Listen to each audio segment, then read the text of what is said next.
Welcome friends to my new YouTube channel arts of with Ayush. और मैं हूं आयुष आप सबके साथ एक बिल्कुल ही नया वीडियो लेकर।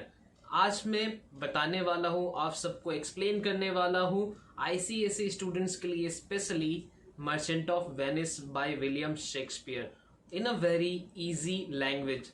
ये वीडियो बहुत ही इजी होने वाला है specially for the students of 8, 9 and 10 of ICSE boards, and I will explain the whole skit in a very easy terms. So please subscribe my channel and follow me, and please click the bell icon to stay notified. मुझे subscribe करें ताकि मैं आप सबके लिए नए नए videos लाता रहूं। तो चलिए शुरू करते हैं। So merchant of Venice by William Shakespeare. तो चलिए चलते हैं आगे, देखते हैं क्या हम इसमें सीखेंगे आज।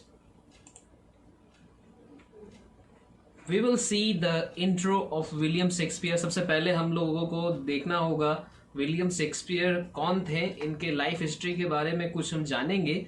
इसमें से इंट्रो ऑफ स्किट, इस ड्रामा में हम क्या देखेंगे और इस स्किट में क्या होने वाला है इसमें हम जानेंगे। और कैरेक्टराइजेशंस, कैरेक्टर्स कौन कौन से हैं इस प्ले में, ये हमें इस वीडियो से पता चलेगा। तो चलिए आगे बढ़ते हैं। विलियम शेक्सपियर इनके बारे में तो हम लोग सभी जानते हैं। He is one of the most renowned and most highly respected writer in English literature. So आगे क्या है, ही इज नेटिव टू स्टैटफोर्ड के रहने वाले हैं। और इन्होंने ज्यादा पढ़ाई, ग्रेजुएशन तो नहीं किया है, लेकिन ग्रामर स्कूल से एक एलिमेंट्री स्कूल का डिग्री इनके पास था। Where he said his father's financial vicissitudes and where he married a women 8 years senior to him. और उन्होंने अपने से 8 साल बड़ी एक औरत से शादी भी किया। उसके बाद ये शेक्सपियर लंदन चले जाते हैं। शेक्सपियर लेफ्ट फॉर लंदन इन 1586 में वे लंदन चले गए और वहां पर 1611 तक वहीं पे रहे। जब और बहुत कम ही बार वो वापस स्टैटफोर्ड आते थे। वहां पे उन्हें तुरंत एम्प्लॉयमेंट मिल गया एक थिएटर में, क्योंकि ये बहुत ही शुरू से ही बहुत ज्यादा थिएटर्स को लेके, प्लेस को लेके बहुत ज्यादा काम करते थे। तो इनको बहुत ही अच्छे तरीके से और तुरंत काम मिल गया, नौकरी मिल गया लंदन में। His success as a playwright, वहां पे उन्होंने प्ले राइटिंग चालू किया एज अ राइटर।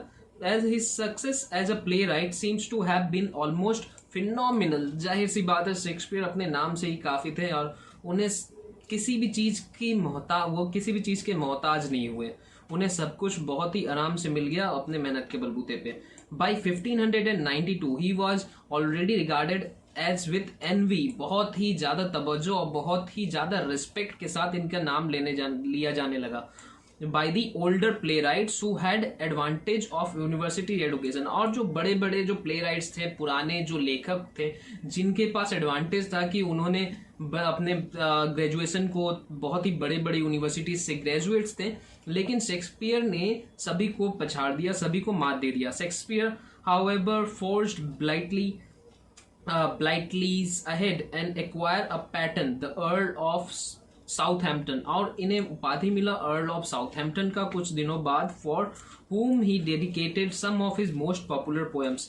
और इन्होंने बहुत सारे पोएम्स की भी रचनाएं की, जिनके वजह से इन्हें बहुत सारे और भी अन्य उपाधियां मिले। Achieving the reputation both as an actor, Shakespeare काफी बड़े एक्टर भी थे और डायरेक्टर और प्ले राइटर तो थे ही। Becoming a part owner of Globe and Blackfriars theatre, उन्होंने बाद में जाके ग्लोब एंड ब्लैकफेयर्स थिएटर को भी खरीदा। And got himself a coat of arms, acquires real estate in London. और लंदन में भी इनका अपना एक प्रॉपर्टी हो गया। तो पहले जो स्टैटफोर्ड में एक बहुत ही गरीब घर से निकला हुआ, जिन्होंने अपने शुरुआती पढ़ाई को भी नहीं पूरा किया, उन्होंने आज इतना मुकाम हासिल कर लिया कि वे लंदन में जाके अपने खुद का रियल एस्टेट, अपने खुद का एक प्रॉपर्टी खरीद लेते हैं।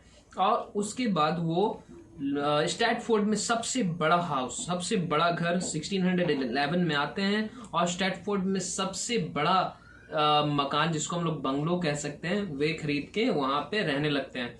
तो ये तो हुआ विलियम शेक्सपियर के बारे में। अब आगे चलते देखते हैं हम क्या करने वाले हैं। अब introduction to Merchant of Venice. So अब आया मर्चेंट ऑफ वेनिस का बारी।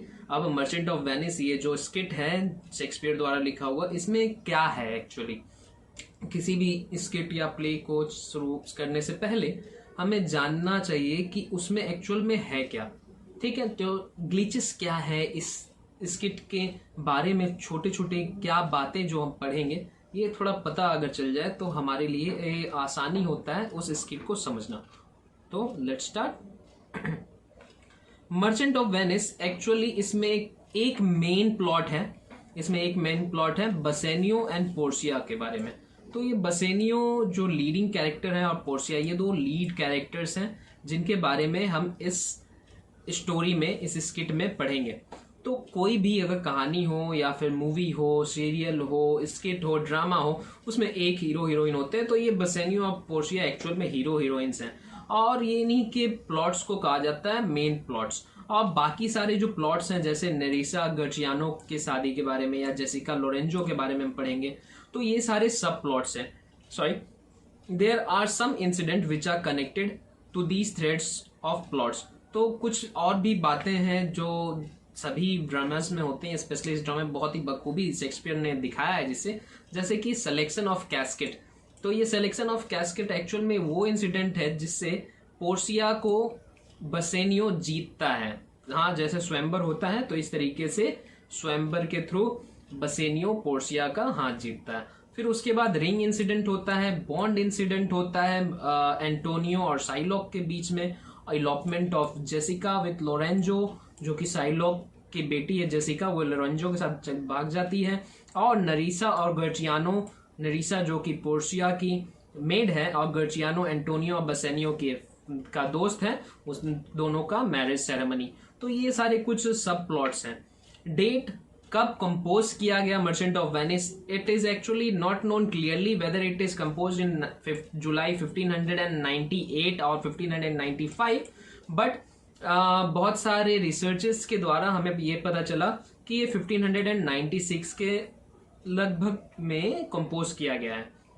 टाइटल कैसे मिला, title of the merchant of Venice. If we examine the title of different place of Shakespeare, अगर हम अलग अलग शेक्सपियर के प्लेस को देखें तो शेक्सपियर स्पेशली अपने टाइटल्स को ज्यादातर कोई मेन कैरेक्टर या फिर स्ट्रॉन्ग कैरेक्टर्स के नाम पे ही रखते थे, या फिर बहुत ही फैंसीफुल नामों पे वे फोकस करके अपने प्लेस को नाम देते थे या टाइटल देते थे।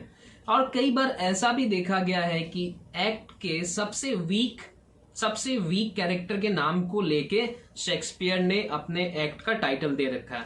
जिस तरीके से मर्चेंट ऑफ वेनिस, ये मर्चेंट ऑफ वेनिस एक्चुअली कौन है, एंटोनियो है, जो कि एज अ थर्ड लीड हम लोग बोल सकते हैं, थर्ड लीड कैरेक्टर है और बहुत ही वीक कैरेक्टर है, हमेशा मायूस रहता है, सैड रहता है। लेकिन ये पूरे का पूरा जो सीन है, ये पूरे का पूरा जो प्ले है एक्चुअल में बसेनियो और एंटोनियो के बीच में रिलेटेड है, क्योंकि एंटोनियो भले ही सबसे मायूस कैरेक्टर है, सबसे वीक कैरेक्टर है, लेकिन वो बसेनियो के लिए अपने जान का बाजी लगा देता है।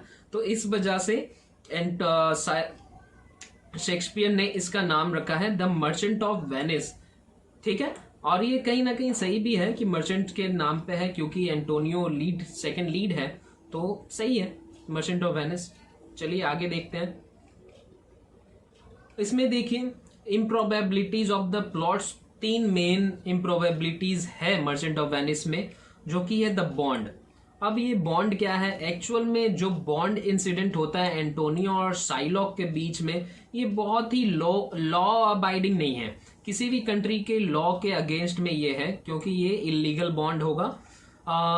कोई भी law does not allow any person to deprive another's life, किसी भी कंट्री का लॉ ये नहीं इजाजत देता कि किसी के जान को ले लिया जाए किसी भी एग्रीमेंट या वसीयत या बॉन्ड के थ्रू। And similarly the law does not also allow any person to deprive himself of his life, और किसी भी कंट्री का लॉ ये भी नहीं बोलता कि किसी के लिए अपने जान को दे दिया जाए या सुसाइड अटेम्प्ट किया जाए।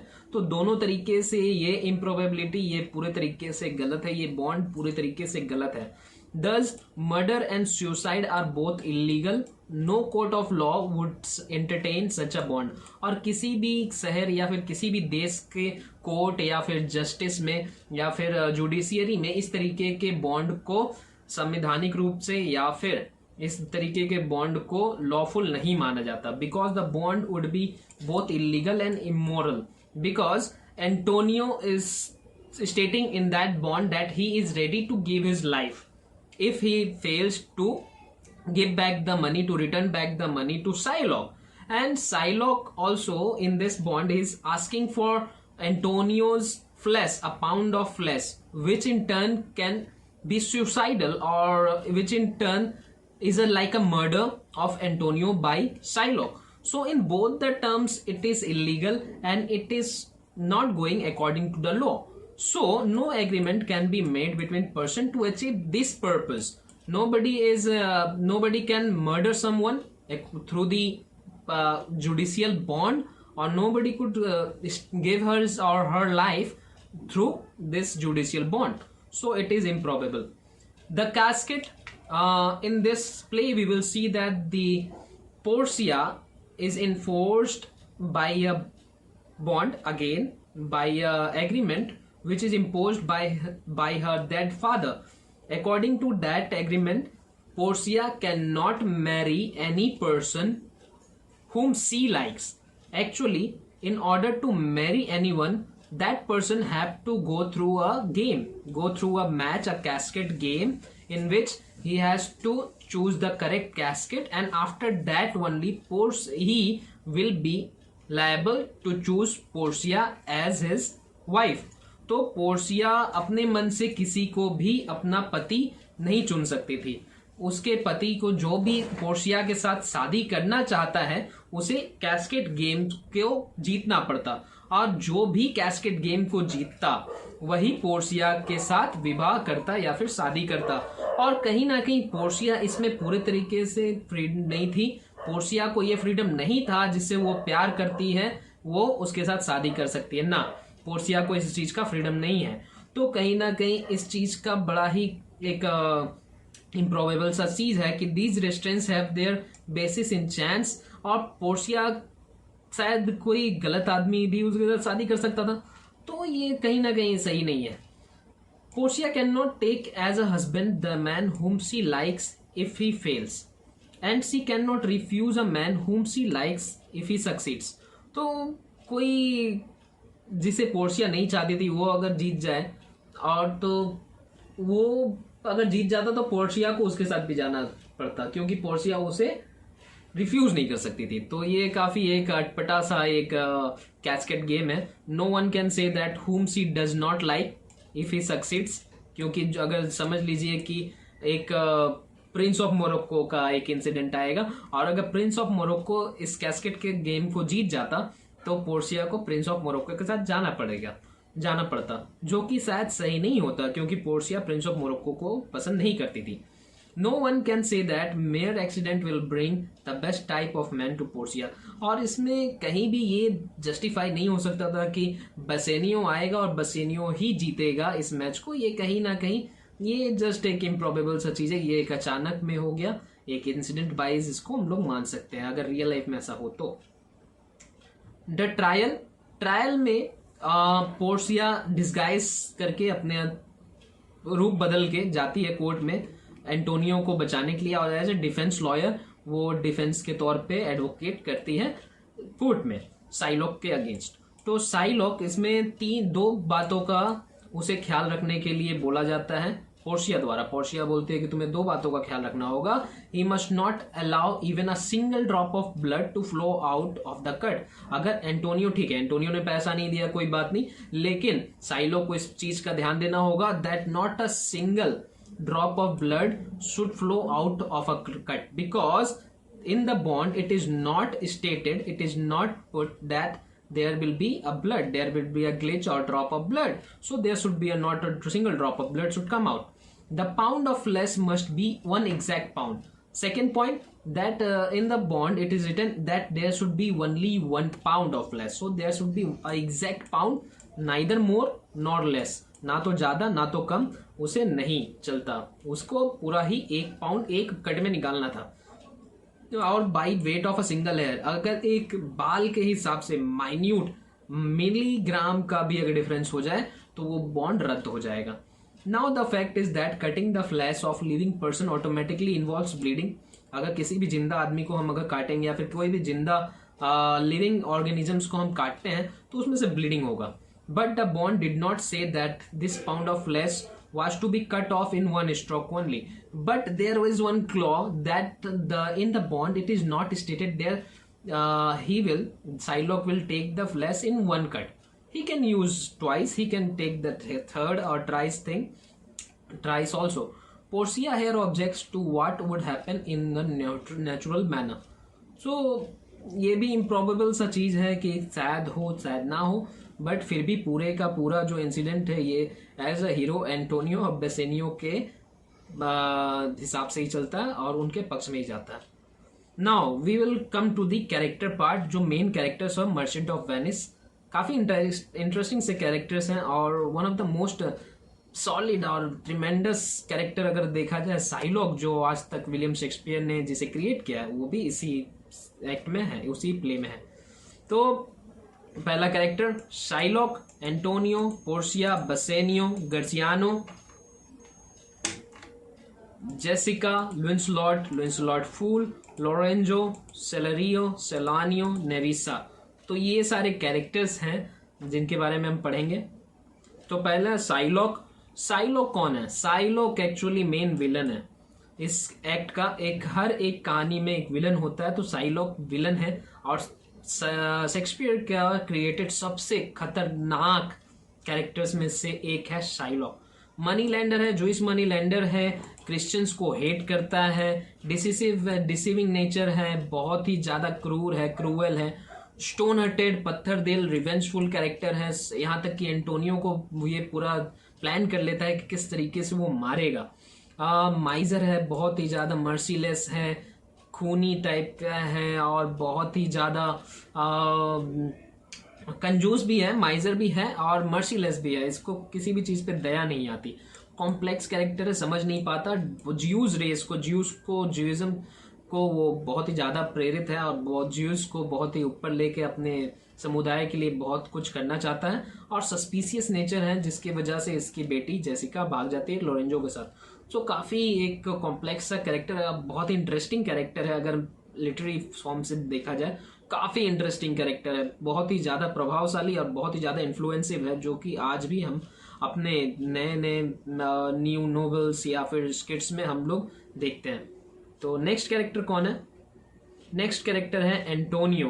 भाई एंटोनियो सब आ गए अब। ये एक्चुअल में इन्हीं के नाम पे है पूरा का पूरा play, the merchant of Venice. ये है वेनिस के सबसे रेप्यूटेड एंड रिस्पेक्टेड मैन में से एक एंटोनियो मास है, but he is always in melancholic means sad mood. A friend in need, a friend in deed. ये हमेशा अपने दोस्त के लिए सब कुछ रहा, बहुत ही वफादार दोस्त है। बसेनियो जो मेन हीरो है, उसने बसेनियो के लिए अपने जान को भी कुर्बान करने के लिए तय हो गया। काइंड हार्टेड है, बहुत ही ज्यादा फिलेंथ्रोपिस्ट है, सब पे विश्वास करता है।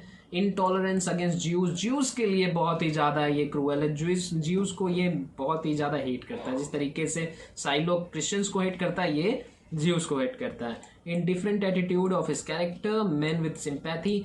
ये पैसे देता है, जैसे कि ये मर्चेंट है, बहुत ही पैसे वालों में से एक है वेनिस का। ये भी पैसे देता है, मनी लैंडर है, लेकिन ये कभी भी इंटरेस्ट चार्ज नहीं करता, जिसके वजह से साइलॉक को तकलीफ होती है और साइलॉक इसके अगेंस्ट में जाता है। Defective natures of his character. उसके बाद आते हैं मेन कैरेक्टर बसेनियो, हमारा हीरो, लेकिन ये एक्सट्रावेगेंट है, ये बहुत ही ज्यादा खर्चेलों में से एक है, जिसके वजह से एंटोनियो के पास ये पैसा लेने जाता है और उसके पास पैसा नहीं होने के कारण वो शाइलॉक के पास जाता है, जिस वजह से एंटोनियो शाइलॉक के हाथों फंस जाता है। रोमांटिक हीरो है, perfect lover with Portia, cascade game का हीरो है, इसी ने कैस्केड गेम को जीत के पोर्सिया को लाया। काइंड हार्टेड है, मैन ऑफ डीप सेंस, बहुत ही ज्यादा अपने दोस्त के लिए सोचता है। Friend in need, a friend in deed, जाहिर सी बात है अपने दोस्त के लिए जी जान से और लास्ट समय तक इसने ही लड़ा। और डिफेक्टिव नेचर है, क्योंकि इसके वजह से ही कहीं ना कहीं एंटोनियो मुसीबत में पड़ता है। Next Portia. पोर्शिया हमारी लीड कैरेक्टर है। एक्चुअल में इसने ही एंटोनियो, पोर्शिया ने ही एंटोनियो को जाके बचाती है और मेन कैरेक्टर है। Good nature, respect to her dead father, humorous है, बहुत ही ज़्यादा इंटेलिजेंट है, beauty with brain, devoted daughter, feminine nature, औरतों के लिए बहुत कुछ करना चाहती है, compassionate, good heart and saviour of Antonio's life. So सबसे मेन है सेवियर। अच्छा, मैं बता दूं, अगर आप लोगों को किसी भी कैरेक्टर का डिटेल डिस्क्रिप्शन चाहिए तो प्लीज़ कमेंट करें नीचे, ताकि मैं उस पर एक अलग से वीडियो बनाऊं पूरे तरीके से डिटेल्ड में। अगर आपको चाहिए तो मैं डिटेल वीडियो बना के प्रोवाइड करूंगा।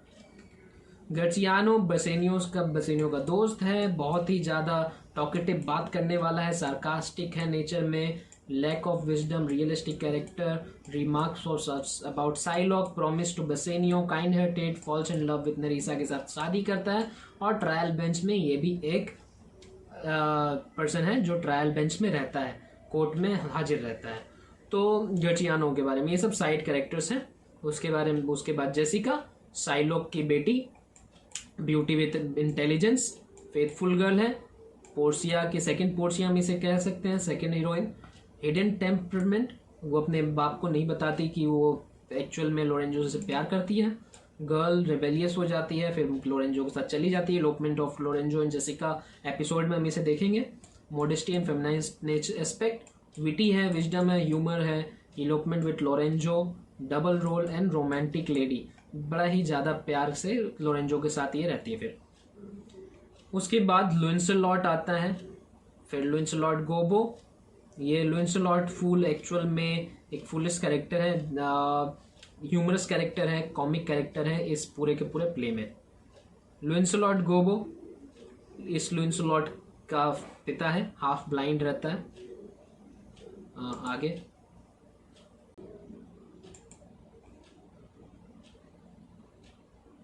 लुइंसलॉट गोबो, सॉरी थोड़ा टेक्निकल एरर हो गया था, इशूज था। लुइंसलॉट गोबो, फिर उसके बाद लोरेंजो। तो ये लोरेंजो यही है, ये लोरेंजो है जिसने जेसिका के साथ, जो जेसिका के साथ चला जाता है। बड़ा ही पैशन से भरा हुआ इंसान है, एंटोनियो और बेसेनियो का दोस्त है, आर्टिस्टिक है, पोएटिक है, रोमांस इन एडवेंचर, बड़ा ही रोमांटिक तरीके का बंदा है ये, हंसते खेलते रहता है, बहुत ही खुश रहने वाला एक लड़कों में से एक है। और पोर्शिया का शेल्टर मीन्स पोर्शिया के पास जाके इसने मदद मांगा कि मैं एंटोनियो और बेसेनियो का दोस्त हूँ, तो वो राजी हो जाते हैं कि ठीक है तुम हमारे साथ ही रहो।